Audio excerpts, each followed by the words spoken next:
All right, everybody, welcome back for another deep dive. Mm-hmm. We love to get requests from all of you listeners out there, and this one is super interesting and super popular. A lot of people wanted this one. We're diving into goal setting and financial success. Uh-oh. Specifically, how do those millionaires just seem to, nail it every time? Yeah. You know what I mean? Oh, yeah, they've cracked the code, haven't they? What's the secret sauce? Right. So we're digging into this really cool newsletter I found called Study Wellness Okay. to kind of uncover those secrets. And they kick things off with this, pretty stark reality check.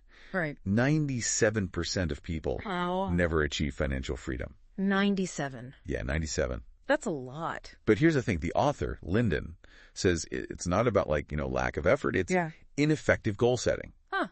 That's interesting. I wonder what the difference is. Well, that's what we're going to find out. Okay. So, you hear this phrase, millionaire mindset. Oh, yeah, all the time. Lyndon actually went from complete burnout to building 4 successful online businesses in just 1 year. Whoa, in 1 year. Just 1 year. That is amazing. So she clearly knows something, Yeah. right? Yeah, I'd say so. So what is this millionaire mindset? I'm all ears. Okay, so it's all about moving away from what Lyndon calls fear-based goals. These are I need to make X amount or I'll lose everything. Oh, yeah, those are scary. Right. But those thoughts, she argues, actually set you up for failure. Instead, it's about clarity-driven goals, like a clear vision of what you want to achieve. Okay, so instead of I need to avoid bankruptcy, it's I will build a business that generates Y amount by Z date. Like that. Precisely. It's a subtle shift, but it changes your whole approach. You're not being driven by fear and scarcity. Yeah. You're focused on, creation and abundance. I like that. Right. Okay, and she's got some, stats in here that really kind of drive this point home. I love a good stat. Only 3% of people. But 3%. 3% actually write down their goal. Wow. And those folks earn 10 times more than those who don't. Really? Yeah. That's amazing. There's got to be something to that then, huh? I know, right? It's more than just a cute trick. It's like a contract with yourself, Yeah, like you're making a commitment. And you're holding yourself accountable. Exact. And here's another one. People who visualize their success daily actually reach their goals 1.5 times faster. Oh, visualization. I've heard about that. Have you tried it? I haven't really, but I'm definitely intrigued. I've dabbled. Okay. Yeah, well, it makes sense though, right? Athletes use it all the time. That's what I think. Yeah, to improve their performance. When you can really see yourself achieving something, Yeah, it feels way more attainable. totally. And mentors. She talks about the importance of mentors. People with a mentor are 76% more likely to hit their financial goals. Oh yeah, having someone who's been there, who can guide you, hold you accountable, and celebrate your wins is huge, right? It's like having a shortcut to success. Yeah, because they've navigated those same challenges. All right, so we've got this millionaire mindset, clarity over fear, visualization, and mentors. But how do we actually put all this into practice? Well, Lyndon lays out a 5-step millionaire goal-setting framework in this newsletter. Like it? It's super practical. All right, well, let's dive in. Tell me more. Okay, step 1 is all about defining your goal with absolute clarity. This is where we ditch those vague aspirations like, I want to be rich. Oh, yeah, we got to get specific. Yeah, we need to know exactly what we want and why it matters to us. So instead of being rich, it's, I want to have enough passive income to travel the world for 6 months out of the year. See? Now you've painted a clear picture of what success looks and feels like. It's so much more powerful than just a general desire for wealth. Exactly. Okay, cool. Yeah. All right, so we've got our big goal, our super clear, specific goal. Yes. But even when it's clear, it can still feel kind of overwhelming. You know what I mean? Oh, absolutely. Especially if it's a big goal. Yeah. It can feel like climbing a mountain. It's like, where do I even start? Exactly. And that's where step 2 comes in, breaking it down into those micro steps. Oh, okay. It's about taking that massive goal, that mountain, and chopping it up into those bite-sized actions that feel much more manageable. So you're not looking at the whole mountain. You're just thinking about putting one foot in front of the other. Precisely. You got it. Okay. So let's say your goal is, to launch an online course. Okay. To generate some passive income. Right. A micro step could be as simple as researching different course platforms. Okay. Or outlining the first module. Gotcha. Small steps, consistent progress. Exactly. Slow and steady wins the race. Right. But how do we make sure we actually stick to these micro steps? Like life gets in the way. Right. That's where step 3 comes in. Deadlines and accountability.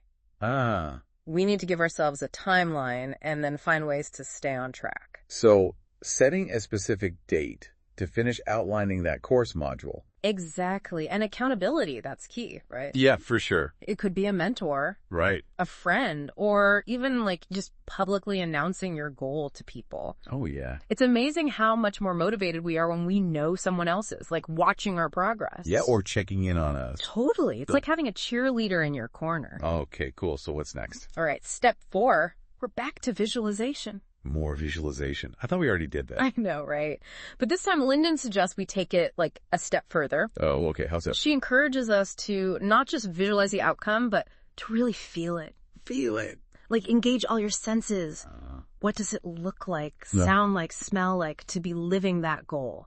Okay, so if my goal is financial freedom to travel, I'm not just picturing myself on a beach. I'm like feeling the warm sand between my toes, smelling the salty air, hearing the waves crash. Exactly. You're bringing that vision to life, right? Right. And that makes it so much more powerful. Wow. I can see how that would make a difference. Yeah, and it can actually create like a physiological response in your body. Really? Yeah, you start to feel the emotions associated with achieving that goal, Interesting. which further motivates you to take action. It's like tricking your brain into believing you're already there. Exactly. It's Yeah. powerful stuff. Okay, last step, step 5. This one's all about celebrating the wins. Celebrating. Yeah. It's so easy to get caught up in the hustle and forget to acknowledge how far we've come. Oh, yeah, you're right. Right. Like you get so focused on what's next. Totally, but we gotta celebrate those micro wins along the way, not just the big end goal. I like that. Little celebrations. Right. Every step forward, no matter how small, deserves recognition. Totally. It helps maintain that momentum and keeps us motivated. Okay, so I'm curious. In the newsletter, Lyndon included some poll results, Oh, interesting. which gives us a peek into how people are actually approaching goal setting, like in the real world.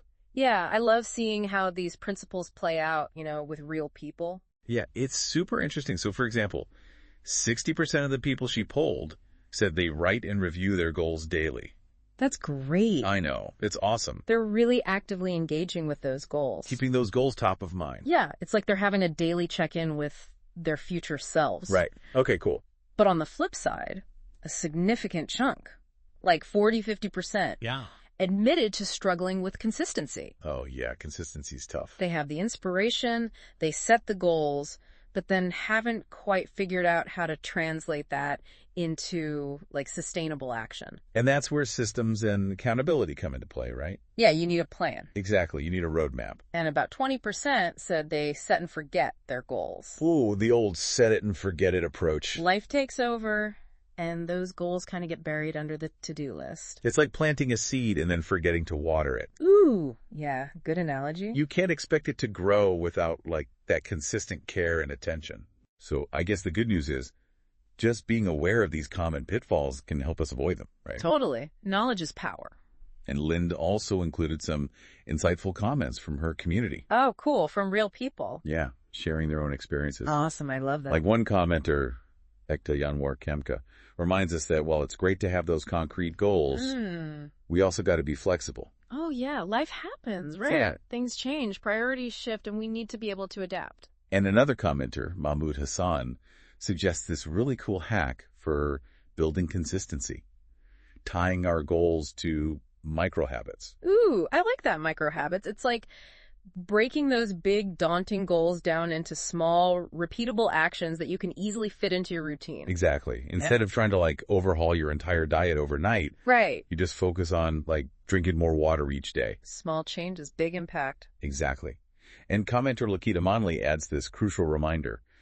Goal setting isn't just like a concept. Right. It's an action plan. Writing down those goals and reviewing them regularly is key for maintaining focus. It's like having a roadmap for your journey, right? You wouldn't set out on a cross-country road trip without a map. Definitely not.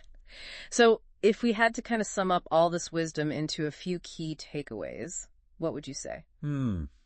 That's a good question.